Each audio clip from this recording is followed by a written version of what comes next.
Determinant पढ़ रहे थे। मैट्रिक्स डिटरमिनेंट में एलिमेंट्री रो ट्रांसफॉर्मेशन मैंने पढ़ाया आपको, और उससे रिलेटेड एक एग्जांपल दिया था, है ना। ये मैं यहाँ पे सेकंड एग्जांपल ले रहा हूँ, इसे सॉल्व करते हैं। जनरली बोर्ड एग्जाम में ये 4 या 6 मार्क्स के क्वेश्चंस होते हैं। Find A inverse by using elementary row transformation. अगर 2x2 ऑर्डर की हुई तो 4 मार्क्स में होगा, और अगर 3x3 ऑर्डर का रहा तो 6 मार्क्स में होता है। और ये एलिमेंट्री रो ट्रांसफॉर्मेशन के हेल्प से किसी मैट्रिक्स का इन्वर्स निकालना है, तो बेसिकली सीबीएसई लेवल का ही है। आपको इंजीनियरिंग का जेईई मेंस एडवांस का करना है तो फिर उसमें ऑब्जेक्टिव मेथड्स हम लगा सकते हैं या ऑप्शन के थ्रू भी सॉल्व कर सकते हैं। सो बेसिकली देखते हैं इसे क्या किया जा सकता है। Find A inverse by using elementary row transformation A is equal to 3152। ये एनसीईआरटी एक्सरसाइज 3.4 का क्वेश्चन नंबर 7 है। सभी क्वेश्चन को करने का वैसे मेथड सेम है। क्या करना होता है हमें, तो हमें करने के लिए जो मेन प्रोसेस है, बताओ आप क्या करना होगा। हमें लिखना होता है let A is equal to A equals to I A। हर क्वेश्चन को करने का बिल्कुल सिमिलर मेथड है। A के प्लेस पे क्या है हमारे पास 3 1 5 2। I के प्लेस पे क्या है स्टूडेंट्स, तो I के प्लेस पे 1 0 0 1, और A as it is A रहेगा। अब आपको क्या करना है, हमारा पर्पस होता है इस A को I में कन्वर्ट करना। I में कन्वर्ट करना मतलब ऐसा टर्म बनाना, तो इसे 1 करना है। आपके पास 3 तरह का ऑपरेशन करने को होता है। किसी 2 रो को आप इंटरचेंज कर सकते हो, किसी एक रो में कोई नंबर मल्टीप्लाई या डिवाइड कर सकते हो, या किसी रो में कोई नंबर मल्टीप्लाई करके दूसरे रो में ऐड सब्ट्रैक्ट कर सकते हैं। ये सारा चीज़ हमने प्रीवियस वीडियो में प्रीवियस लेक्चर्स में मैंने बताया है, तो जिस किसी को भी इसके कंसेप्ट्स को जानना है तो प्रीवियस लेक्चर को देख सकता है। सो इसे 1 करने के लिए आप चाहो तो डायरेक्ट इसे 3 से डिवाइड कर दो, बट उससे होगा क्या, यहाँ पे आंसर आ जाएगी, बट देखो 3 से डिवाइड करने से ये तो 1 बन जाएगा, ये फ्रैक्शन में आ जाएगा। आगे फिर आप प्लस माइनस करोगे, फ्रैक्शन का कैलकुलेशन थोड़ा टफ होता है। सो हम लोग ऐसा नहीं करके कुछ थोड़ा डिफरेंट करते हैं। डिवाइड करोगे उससे भी आंसर आएगा, बट बिना डिवाइड किए करते हैं। यहाँ पे 1 लाना है। अगर मैं इसे 2 से मल्टीप्लाई करूँ तो ये 6 हो जाएगा, और बाद में 5 माइनस कर दूंगा तो वहाँ पे 1 हो जाएगी, है ना। तो R1 पे अप्लाई कर दो आप ऐसा, R1 2 टाइम्स ऑफ R1 को 2 से मल्टीप्लाई किए 6 हो गया। इसके बाद इसमें R2 माइनस कर लेते हैं, ऐसा करने से क्या चेंजेस आएगा, तो ये 2 से मल्टीप्लाई हुआ 6 में से 5 गई 1, 2 से मल्टीप्लाई हुआ 2, सब्ट्रैक्ट हुआ 0, और R2 पे आपने कोई चेंजेस नहीं किया तो एज इट इज रहेगी। सेम वर्क आपको इस पे करना है। क्या था, तो इसे 2 से मल्टीप्लाई करना है, सब्ट्रैक्ट करना है, तो यहाँ पे 2 रह गया, और यहाँ पे -1 हो जाएगा, 0 1, ये हो गया मेरा A। अब ये 1 0 बन गया, इसे हमें 0 करना है और यहाँ पे 1 करना है। इसे 0 करने के लिए आप इसे 5 से मल्टीप्लाई करो और इसमें सब्ट्रैक्ट कर दो, तो ये 1 हो जाएगी, है ना। तो हम लोग R2 में चेंजेस करना चाहते हैं, तो R2 पे अप्लाई करेंगे, R2 minus 5 times of R1 में 5 मल्टीप्लाई करके सब्ट्रैक्ट करना है इसमें, तो क्या हो जाएगा, R1 एज इट इज 1 0, यहाँ पे 5 से मल्टीप्लाई हुआ सब्ट्रैक्ट 0, और ये 2 का एज इट इज 2 रह गया, है ना। और सेम काम इसमें करते हैं, R1 as it is 2 minus 1, इसमें 5 मल्टीप्लाई किया और सब्ट्रैक्ट करेंगे, तो 10 ये हो गया -10, 5 मल्टीप्लाई किया और सब्ट्रैक्ट किया तो ये हो जाएगी 6। इसके बाद ये 1 0 0 हो गया। आइडेंटिटी मैट्रिक्स बनाने के लिए इसे 1 करना है, तो इसे 2 से डिवाइड करते हैं। ये कहाँ पे है, R2 पे, तो R2 पे अप्लाई करोगे आप, R2 1/2 टाइम्स ऑफ R2, यानी R2 को हम लोग 1/2 से मल्टीप्लाई करें या 2 से डिवाइड करें, मीनिंग सेम ही है ना। सो क्या हो जाएगा, ये जो है आपका 1 0, 2 से डिवाइड किया अपने, ये 0 1। सेम वर्क सेकेंड वाले मैट्रिक्स पे भी करना है। First row as it is, second row में 2 से डिवाइड किया, -5 3, और ये A हर जगह एज इट इज लिखना है। जैसे ये आइडेंटिटी मैट्रिक्स हो गई, ये हमारा इन्वर्स हो जाएगा। So A inverse is equal to हो गया 2 -1 -5 3। ओके, नाउ ये आंसर हो गया। आपको अपने आंसर को चेक करना है। मैंने बताया दो मेथड से चेक कर सकते हो, एक तो ऑब्जेक्टिव मेथड होगा और सेकंड जो आंसर आया और जो क्वेश्चन है दोनों को मल्टीप्लाई करने से आइडेंटिटी मैट्रिक्स हो जाना चाहिए। तो आपका काम तो बोर्ड में यहीं तक है। अगर चेक करना चाहो आप तो चेक कर सकते हो। A इंटू ए इनवर्स, ए के प्लेस पे ये मैट्रिक्स लिखो 3 1 5 2 और ए इनवर्स के प्लेस पे ए इनवर्स की वैल्यू लिख दी हमने और मल्टीप्लाई करके देखते हैं क्या आता है रिजल्ट। 3 2 6 -5 1 3 इंटू -1 मल्टीप्लाई इस तरह से होती है -3 + 3 0, ये इससे मल्टीप्लाई हुआ 10 -10 0, ये इससे मल्टीप्लाई हुई -5 + 6 1। सो ये हो गया हमारा आंसर। दैट मीन्स ये आया है, आइडेंटिटी मैट्रिक्स आ गई। इसका मतलब जो आपने इन्वर्स निकाला वो इन्वर्स क्या है, करेक्ट है। एक मैंने ऑब्जेक्टिव मेथड बताया था आपको, है ना, ऑब्जेक्टिव मेथड। इससे कैसे निकालते हैं, तो कोई भी मैट्रिक्स है उसका इन्वर्स निकालना हो, A inverse is equal to 1 upon इस दोनों का प्रोडक्ट 3 2 6 माइनस 5 इंटू 1 5 और इस दोनों को इंटरचेंज और इस दोनों की साइन चेंज -5 -1, है ना। इस तरह से एक मेथड ये भी था। 1/6 - 5 1 ही हो जाएगा, 1/1 1 हो गया और यहाँ पे ये आया। चेक करें तो आंसर सेम है। सो स्टूडेंट हमारे पास इन्वर्स निकालने का ये प्रॉपर मेथड है जो 4 मार्क्स में बोर्ड में आती है। तो अभी तक मैंने आपको बताया एलिमेंट्री ऑपरेशन होती क्या है, 3 तरह के एप्लीकेशन को एलिमेंट्री ऑपरेशन कहते हैं। किसी भी एक मैट्रिक्स का इन्वर्स एलिमेंट्री ऑपरेशन के हेल्प से कैसे निकालते हैं। 2x2 ऑर्डर का मैंने 2 एग्जांपल आपको दिया, अभी 1-2 एग्जांपल्स और मैं दे रहा हूँ, ठीक है। तो आप इसे नोट करो, इसके बाद कुछ क्वेश्चंस का प्रैक्टिस करना एनसीईआरटी बुक से, या फिर मैं हर वीडियो के नीचे अपना पीडीएफ फाइल भी अपलोड कर दूंगा। आप उस PDF file PDF assignment seat होगी, आप वहाँ से क्वेश्चंस का प्रैक्टिस कर सकते हो। उसमें क्वेश्चंस होते हैं, उसका आंसर की होगा, है ना, तो आप वो कर सकते हो वहाँ से। सो आप इसे नोट करो। ये जो भी मैं क्लास में आपको नोट्स लिखाता हूँ ये बहुत ही इंपॉर्टेंट होता है, जिसे आप एक कॉपी पे लिखो और प्रैक्टिस करने के लिए आप दूसरी कॉपी यूज कर सकते हो। बोर्ड के एग्जामिनेशंस के टाइम पे आप इन सब चीज़ों को जस्ट एक गो थ्रू कर लोगे तो 70-80% सिलेबस जो है, 70-80% क्वेश्चन जो वो डायरेक्ट मैच कर जाता है मेरे नोट्स से। सो बहुत ही इंपॉर्टेंट होता है ये नोट्स। आप इस नोट्स को जरूर लिख लेना कॉपी में।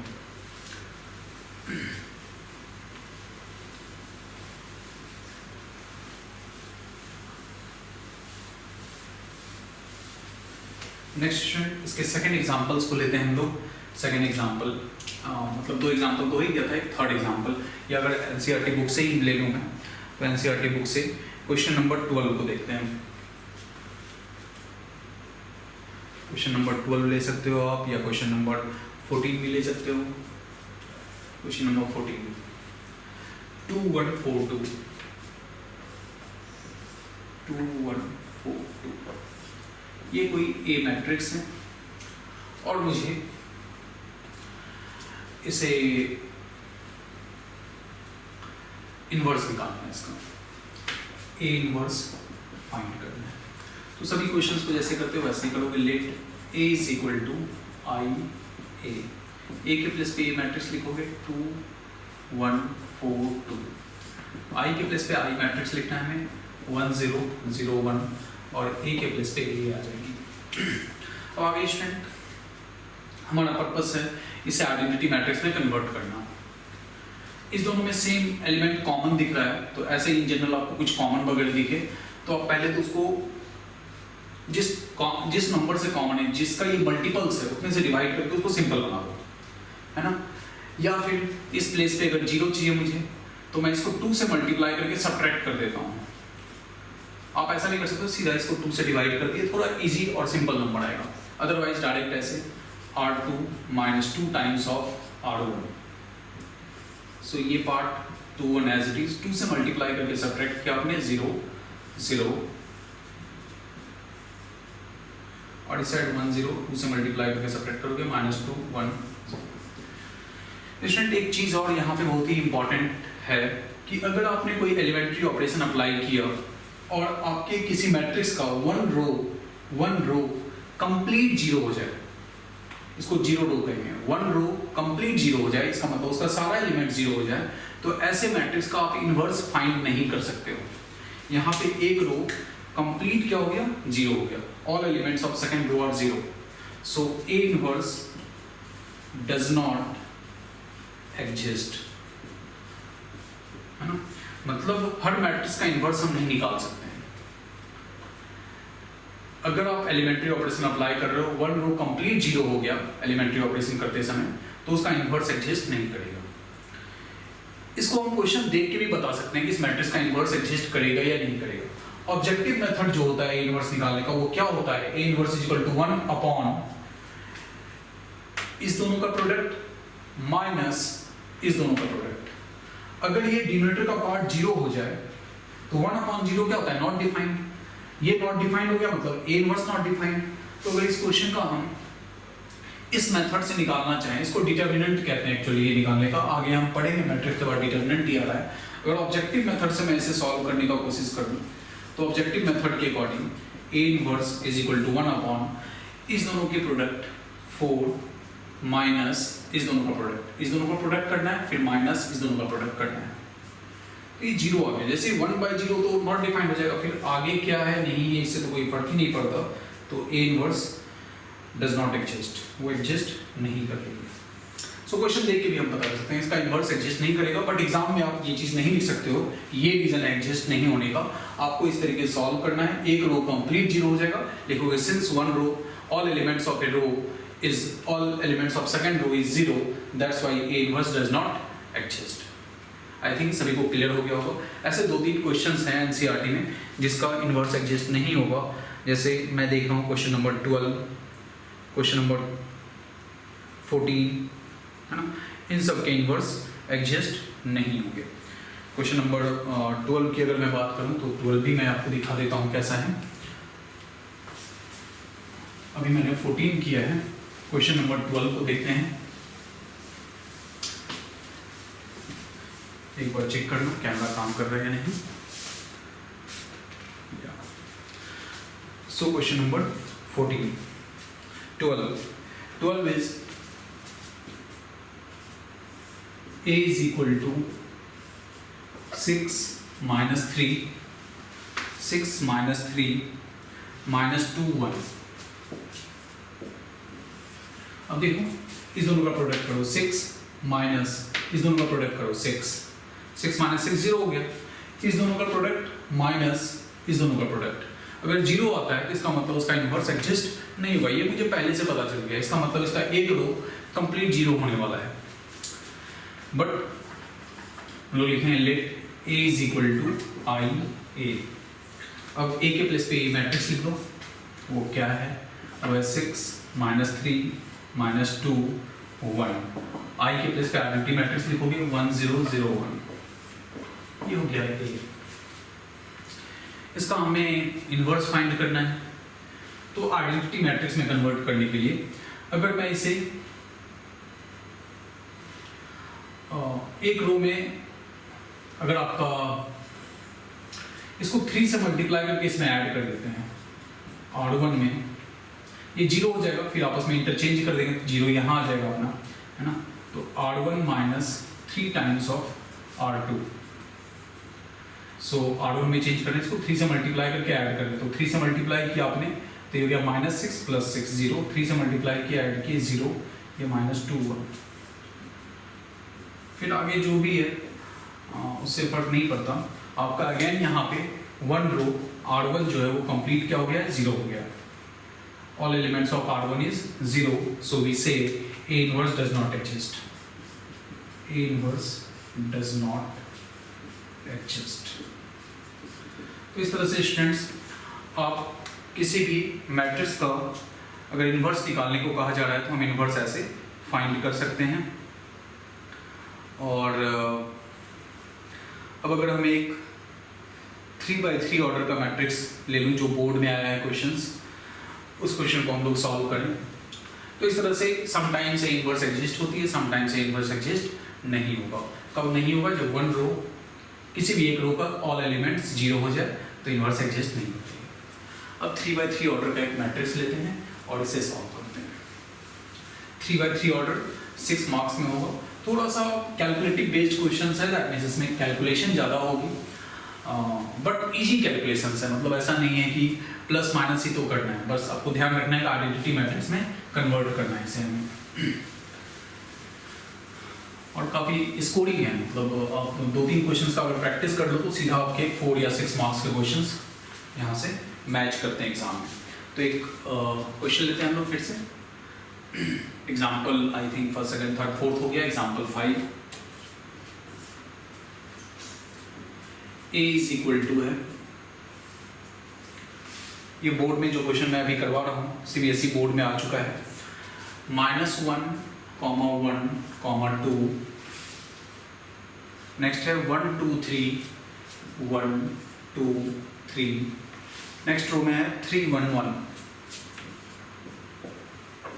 और मुझे इस मैट्रिक्स का क्या करना है, इनवर्स फाइंड करना है। ओके, इस मैट्रिक्स का क्या करना है आपको, इनवर्स फाइंड करना है। तो सेम वही वर्किंग रूल, सेम प्रोसेस होगा। हम लोग सपोज कर लेंगे let a equals to i a, a के प्लेस पे स्टूडेंट आप ये मैट्रिक्स लिखोगे, -1, 1, 2, 1, 2, 3, 3, 1, 1। आइडेंटिटी मैट्रिक्स दूसरा लिखना है हमें, होगा 1, 0, 0, 0, 1, 0, 0, 0, 1, और a को एज इट इज a लिखना है। अब मुझे इस मैट्रिक्स का इनवर्स फाइंड करना है। a is equal to i a है, आपको क्या करना है, इस a को i में कन्वर्ट करना है। i में कन्वर्ट करना है इसका मतलब यहाँ 1 लाना है, इस दोनों को 0, फिर इसे 1, इस दोनों को 0। इसमें ना एक सिस्टमैटिक पैटर्न में आप चलना, एक पैटर्न में अगर आप कैलकुलेशन करोगे तो इजीली आंसर आ जाएगा। अदरवाइज रैंडम अगर आप इसको आइडेंटिटी मैट्रिक्स बनाने का ट्राई करोगे, कभी यहाँ 1 बना लिए, कभी यहाँ 0 बना लिए, यहाँ 0 बना लिए, यहाँ 1 बना लिए, रैंडम ऑर्डर में करोगे तो काफ़ी टफ हो जाता है। तो इसलिए मैं जो ऑर्डर भी आपको समझा रहा हूँ बिल्कुल उसी ऑर्डर में आप करना, सारे क्वेश्चंस आपके बहुत आसानी से सॉल्व हो जाएंगे। ये सब चीज़ें बुक में नहीं लिखी होती है ना, ये एक्सपीरियंस से ही मैं बताता हूँ आपको। तो सबसे पहला काम करना, इसे 1 बनाना, इस प्लेस को 1 बनाना, उसके बाद इस दोनों को 0 कर देना, है ना, एकदम यही पैटर्न फॉलो करना। सबसे पहले यहाँ फोकस करना, उसे 1 बना दे, फिर इस दोनों को 0, आफ्टर दैट इसे 1 बनाना, और नेक्स्ट इस दोनों को 0। और जैसे जैसे आप इधर की ओर जा रहे हो, इधर वाला जो टर्म्स आपने क्रिएट किया है, फॉर्म किया है, वो चेंज नहीं होना चाहिए। तो 1 इसे बनाया, फिर इस दोनों को 0, इसे 1 बनाए, फिर इस दोनों को 0, नेक्स्ट इसे 1 बनाएंगे, इस दोनों को 0, है ना। और जब इस सीक्वेंस में हम चल रहे हैं तो राइट साइड में क्या होता है उससे फर्क नहीं पड़ता, बट जो आपने क्रिएट कर दिया, जो फॉर्म कर दिया, वो उसमें चेंजेस नहीं होना चाहिए, राइट। सो देखते हैं, सबसे पहला काम मैंने क्या बताया आपको कि इसे आपको 1 बनाना है। बहुत ही सिंपल है, या तो इस दोनों को इंटरचेंज कर दें या इसको सीधा -1 से मल्टीप्लाई कर लें, है ना। सो करते हैं मल्टीप्लाई, दोनों ही काम कर सकते हैं, इंटरचेंज भी करेंगे तब भी आंसर आएगा, और -1 से मल्टीप्लाई करेंगे, मतलब जो भी ऑप्शन है आप कोई भी ऑप्शन कर सकते हो, उससे कोई फर्क नहीं पड़ता है कि मैं जैसे कर रहा हूँ एग्जैक्ट वैसे ही आंसर आएगा। दूसरे भी मेथड से आ सकता है, -1 इंटू R1। अच्छा, ऐसा करने से क्या हो गया, ये हो गया हमारे पास -1 से मल्टीप्लाई किया तो 1, -1, -2, और इसको एज इट इज 1, 2, 3, इसको एज इट इज 3, 1, 1। सिर्फ इसमें -1 से मल्टीप्लाई किया। सेम काम आपको इसके साथ करना है, -1 से मल्टीप्लाई करो, -1, 0, 0, ये सब एज इट इज, और a भी एज इट इज, है ना। नेक्स्ट क्या करना है आपको, ये 1 हो गया। अब जो है हमें 0 बनाना है ना, तो हम लोग इसे 0 बनाएंगे और इसे 0 बनाएंगे एक स्टेप में, मतलब 1 से दूसरे स्टेप में आना है। तो आप मैक्सिमम 2 रो पे अप्लाई कर सकते हो, तीनों पे नहीं अप्लाई कर सकते हो। मैक्सिमम कितने पे अप्लाई कर सकते हो, 2 पे। अगर 3x3 ऑर्डर का है तो 2 पे, 4x4 ऑर्डर का है तो 3 पे। जितने ऑर्डर का उससे कम रो या कॉलम पे आप अप्लाई कर सकते हो। और जब रो से स्टार्ट किया तो सारा चीज रो से ही करेंगे। तो सेकंड, इसे अगर मुझे 0 करना है तो मैं लिखूंगा R2 के एलिमेंट को चेंज करना है तो R2 लिखोगे, ये रो लगाओगे और लिखोगे R2 माइनस, इसको डायरेक्ट इसमें सब्ट्रैक्ट करते हैं R1, इससे ये 0 हो जाएगा। साथ में R3 के भी एलिमेंट को हमें 0 करना है तो R3 पे अप्लाई करना, R3 इसमें 3 मल्टीप्लाई करके सब्ट्रैक्ट करते हैं, -3 टाइम्स ऑफ R1, ना, जो भी आप काम करने जा रहे हो यहाँ पे लिखते चले जाओ। इससे क्या होगा, जो आपकी कॉपी चेक कर रहा है उसे एग्जैक्ट पता चलेगा कि स्टूडेंट्स ने क्या क्या स्टेप्स फॉलो किया है, उसे ज़्यादा सोचना नहीं पड़ेगा, है ना। सुनाओ, R1 पे तो कोई एप्लीकेशन नहीं किया, R2 R3 पे किया, तो R1 को एज इट इज रखते हैं, 1 -1 -2, और अब R2 पे अप्लाई किया, इसको सब्ट्रैक्ट करना है, तो ये 0, इसे सब्ट्रैक्ट करना है, ये हो गया 3, इसे सब्ट्रैक्ट करना है, तो ये हो गया 5, इसे 3 से मल्टीप्लाई करके सब्ट्रैक्ट करना है, ये हो गया 0, इसे 3 से मल्टीप्लाई करके सब्ट्रैक्ट करना है, तो ये हो जाएगा 4, इसे 3 से मल्टीप्लाई करके सब्ट्रैक्ट करना है, तो ये हो जाएगा 7। The same way R1 as it is -1 0 0, इसको सब्ट्रैक्ट करना है, इसमें 1 1 0, इसको 3 से मल्टीप्लाई करके इसमें सब्ट्रैक्ट करोगे तो ये होगा +3 होगी, है ना, और यहाँ पे ये हो गया 0 और ये रह जाएगा 1। ये जो है इसमें अभी तक हमारे पास क्या आ गया है, 1 0 0 आ गई। अब इसे 1 करना है ना? इसे 1 करना है। कैसे 1 कर सकते हैं इसे? देखो, आप सोचोगे कि इसको 2 से मल्टीप्लाई करके मैं इसमें ऐड कर दूं तो ये 1 हो जाएगा, लेकिन एट द सेम टाइम जब ये 2 से मल्टीप्लाई होगा, ये भी 2 से मल्टीप्लाई होगा, ऐड होगा, तो यहाँ पे 0 जो है वो 2 में कन्वर्ट हो जाएगा। तो ऐसा काम नहीं करना है, नीचे से कर लो आप, इसको इसमें सब्ट्रैक्ट करोगे तो -1 आएगा, फिर माइनस से मल्टीप्लाई कर देना तो वो +1 हो जाएगी, है ना। सो इसे 1 करने के लिए हम लोग ऊपर से अप्लाई नहीं करेंगे, क्योंकि ऊपर से अप्लाई करने से ये चीज़ चेंज हो जाएगा आपका, है ना। सो आगे देखो क्या करते हैं, इसे हमें 1 करना है, R2 को चेंज करना है, तो R2 tends to R2 minus R3, R2 में R3 माइनस किए तो -1 आया, -1 आया, फिर बाद में माइनस से मल्टीप्लाई भी कर दिया मैंने। एक ही स्टेप में कर लेते हैं, चाहो तो आप उसको ये काम दूसरे स्टेप में भी कर सकते हो, बट मैं एक ही स्टेप में कर दे रहा हूँ इसे। तो R1 पे तो कोई चेंजेस नहीं करना है, मैंने बताया था आपको, पहले इसे 1 0 0 करना है, फिर इसे 1 करना है, तो इस वाले प्लेस को 1 करने जा रहे हैं। तो R1 में कोई चेंजेस नहीं है, R1 को एज इट इज लिखोगे आप 1 -1 -2। यहाँ पे इसको सब्ट्रैक्ट करना है और फिर साइन भी चेंज करना है, ये तो 0 ही रहेगा। इसको सब्ट्रैक्ट किए और साइन चेंज किए, इसको सब्ट्रैक्ट किए और साइन चेंज किए, 0 4 7। R1 as it is -1 0 0। यहाँ पे इसे सब्ट्रैक्ट कर रहे हैं, इसे सब्ट्रैक्ट कर रहे हैं और साइन चेंज कर रहे हैं, तो +2 हो जाएगा। इसे सब्ट्रैक्ट किए और साइन चेंज किए, इसे सब्ट्रैक्ट किए और साइन चेंज किए, 3 0 1। और नेक्स्ट जो है यहाँ पे A आ गया, नाश्वन। तो अब हमारा ये 1 0 0 बन गया, उसके बाद ये प्रायोरिटी ऑर्डर में था, 1 कर लिया, अब इस दोनों को 0 करना है। जैसे 1 हो जाए तो उसके रिस्पेक्टिव कॉलम का जो रिस्पेक्टिव 2 एलिमेंट्स बचा है उसको साथ में 0 कर सकते हैं। जैसे इसे 0 करना है, बताओ आप क्या करोगे, बताओ कोई भी, इसको इसमें ऐड कर दोगे, 0 हो जाएगा। इसे 0 करना है, इसमें 4 से मल्टीप्लाई करके सब्ट्रैक्ट कर दोगे तो ये 0 हो जाएगा। अपना भी माइंड चलाते रहना है, और भी कई सारी चीज़ें हो सकती है आपके माइंड में, दूसरा चीज़ भी आ सकता है, बट एक ये ऑप्शन है। सो R1 पे आप अप्लाई कर रहे हो, क्या अप्लाई कर रहे हो, R1 प्लस R2, फिर R3 पे आप अप्लाई कर रहे हो, R3 पे आप अप्लाई कर रहे हो, R3 -4 टाइम्स ऑफ R2, है ना।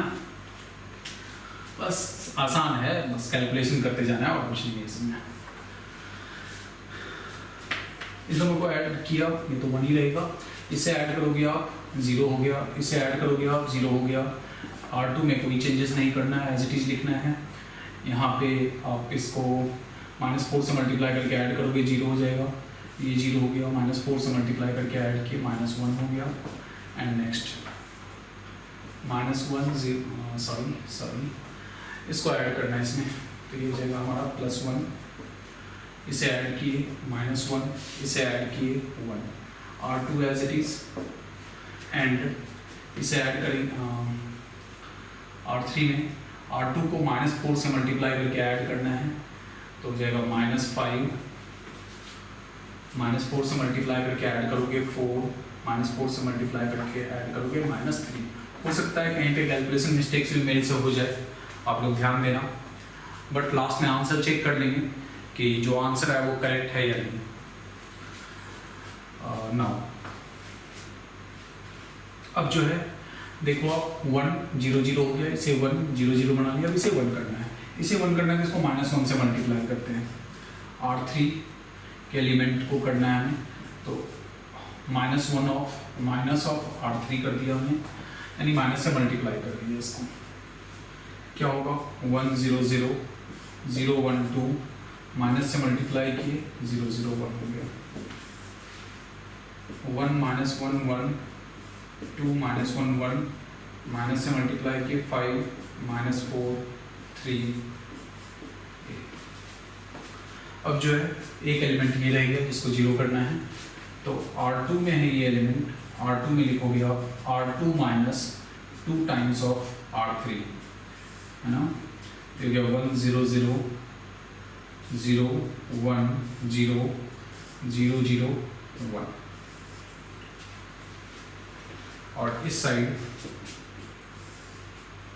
जो है R1 एज इट इज 1 -1 1, ये हो जाएगा आपका R2 सेम 2 -1 1, सॉरी R2 में चेंजेस करना था हमें, इसको -2 से मल्टीप्लाई करके ऐड करना है। -2 से मल्टीप्लाई किया, -10 + 8 -10 + 2 -8, -2 से मल्टीप्लाई किए ऐड किए 7, -2 से मल्टीप्लाई किए ऐड किए -5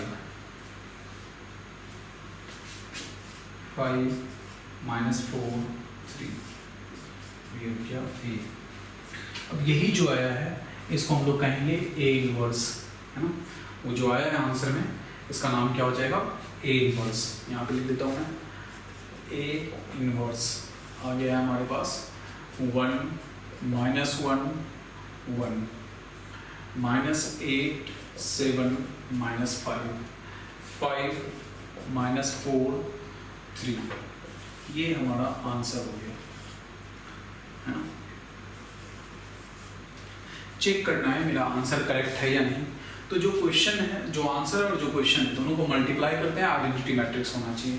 फर्स्ट रो को फर्स्ट कॉलम से मल्टीप्लाई करो, -1 -2 + 3, -2 + 3 1 हो रहा है ना।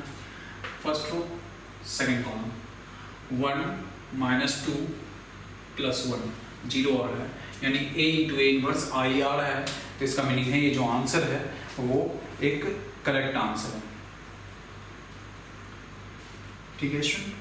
तो इस तरह से हमारा जो आंसर आया वो आया 1 -1 1 -8 7 -5 5 -4 3, है ना।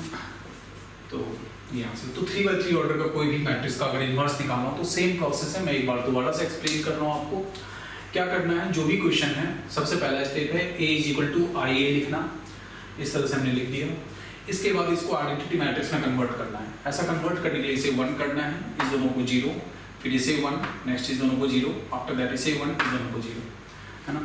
ऐसा करने के लिए हमने सबसे पहले इसको -1 से मल्टीप्लाई किया, इससे वो 1 बन गया। उसके बाद जैसे 1 बन जाए उसका रिमेनिंग एलिमेंट जो इसको आप 0 करना है, एक स्टेप में कर दो दोनों काम। सेम ऐसे ही आगे फॉलो करते चले जाएंगे। तो इस तरह से ये 6 मार्क्स का क्वेश्चन आते हैं। 3-4 क्वेश्चन का आप प्रैक्टिस कर लेना। NCERT बुक में 2-3 क्वेश्चन दिए हुए हैं, बट उससे ज़्यादा बेटर होगा अगर आपके पास क्वेश्चन बैंक है जो 2020 में 19 में 18 में 17 में पूछा गया है क्वेश्चंस, उन्हीं क्वेश्चंस का प्रैक्टिस कर लो तो ज़्यादा बेटर है। अगर आप कहोगे तो मैं 2-3 क्वेश्चंस जो है वो आपको इसमें नीचे PDF फाइल में डाल दूंगा, आप वहाँ से इन्हें कर सकते हो सभी को, ठीक है स्टूडेंट। तो इस तरह से A इनवर्स निकाले। मैट्रिक्स का जो मैट्रिक्स हमारा है इसकी ऑलमोस्ट सभी कंप्लीट हो गई है। कंसेप्ट्स वगैरह रिलेटेड क्वेश्चंस भी मैंने बता दिया। आप क्वेश्चंस का प्रैक्टिस करो। क्वेश्चंस का प्रैक्टिस करने के बाद जो डाउट्स होगा वो डाउट्स आप नीचे डिस्क्रिप्शन बॉक्स में मेरा व्हाट्सएप नंबर होगा, आप उस पर व्हाट्सएप करोगे, मैं उसका सॉल्यूशंस आपको भेज दिया करूँगा। एंड जो भी आपको कहना है, जो भी आपको और इम्प्रूवमेंट चाहिए इन सबको पढ़ाने में कि कैसे और मैं इम्प्रूव करके आपको बता सकूं, तो आप हमें पॉजिटिव फीडबैक दे सकते हो। तो नेक्स्ट क्लास से इसको एकदम सीक्वेंस में आप पढ़ो, जैसे मैट्रिक्स का पार्ट 1, पार्ट 2, पार्ट 3 इस तरह से मैंने दिया है, कई सारे पार्ट्स में ब्रेक किया है। हर पार्ट प्रीवियस पार्ट से रिलेटेड है। सो मेरा ये आपसे रिक्वेस्ट है कि कोई भी पार्ट अगर आप करना चाहते हो तो उसके प्रीवियस वाले पार्ट्स को डेफिनेटली देख लो उसका वीडियो एंड देन उसका नेक्स्ट पार्ट फॉलो करो। रेस्ट ऑल द बेस्ट आप सबों को। अगर आपको मेरा वीडियो अच्छा लगता है, आपको मेरे पढ़ाने का तरीका अच्छा लगता है, तो जरूर आप लाइक करें और कुछ ना कुछ फीडबैक दें, आइदर वो पॉजिटिव हो या निगेटिव हो। आपका फीडबैक, आपके कमेंट्स से मुझे इम्प्रूव करने की चांसेस मिलती है और आपके लाइक से हमारा कॉन्फिडेंस लेवल अप होता है कि चलो मैं बच्चों के लिए कुछ अच्छा कर पा रहा हूँ। ठीक है students, thank you very much to all of you. Rest आगे की क्लास में हम लोग डिटर्मिनेंट